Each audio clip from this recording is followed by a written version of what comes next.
So yes, it is a 17% increase in your sales tax. If you cannot do the simple math by adding 1 on top of a 6 and figuring out the difference between that, yes, it is 17%. But it's not a 17% increase on your taxes. That doesn't take into account your income tax. It doesn't take into account your ad valorem taxes and a litany of other taxes and fees that you pay.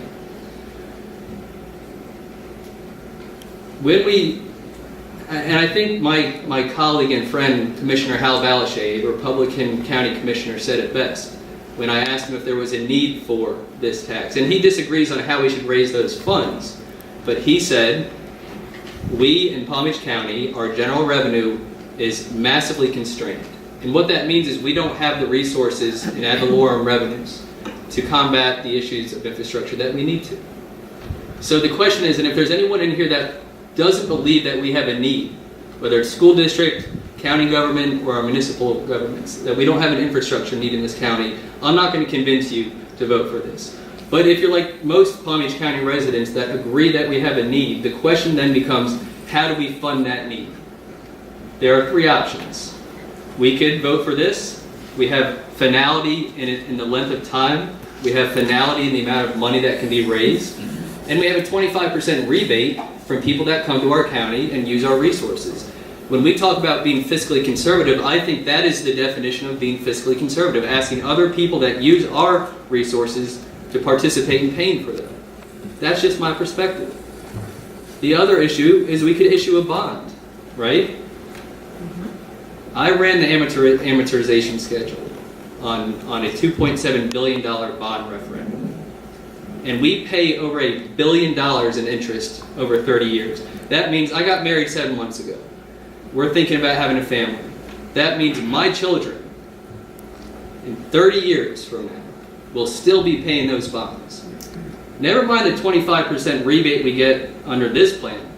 $1 billion extra we will pay as a community in interest. Now, sure, that goes down if we're only funding county projects or municipal projects. But that's a lot of money, folks.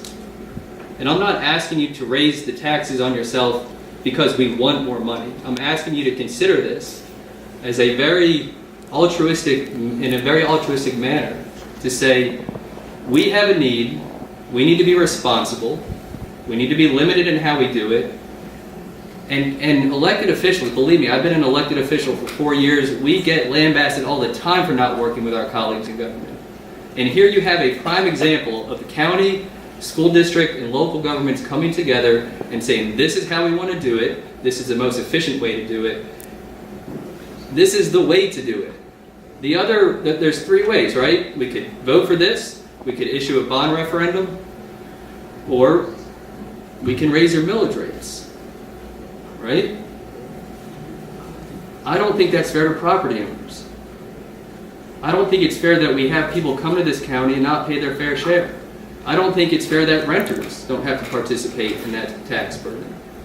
You know, one thing that I hear all the time about this and why we shouldn't vote for this, and my colleague in the front row kind of touched upon it when he started talking about race in charter schools, is that it's a regressive tax. How many have heard of that theory, that it's regressive?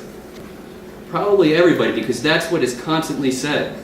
And yet every time I come up to a podium and I tell folks why this isn't regressive, and yet I never get an answer to my response. Did you know that in Riviera Beach, in the Glades area, in Lake Worth, in the communities of color and minority status, that their average millage rate in this county is 26 mils? Now let's talk about Boca. Let's talk about Jupiter, the town of Palm Beach, predominantly wealthy, predominantly white communities.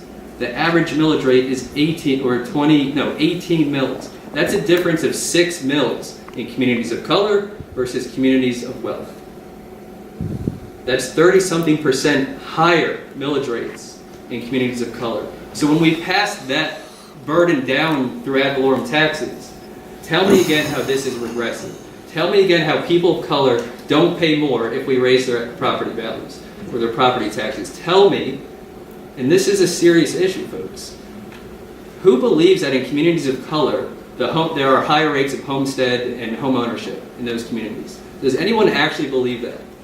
Because it's not true. So while all of us perhaps in this room own our home, and enjoy that homestead exemption. Do you think that communities of color and communities that are not as wealthy as some of our other communities in this county, do you think they have high rates of home ownership and homestead exemption? Absolutely not. So when they tell you that it's aggressive, it's not. When they tell you that this is fiscally irresponsible, it is not.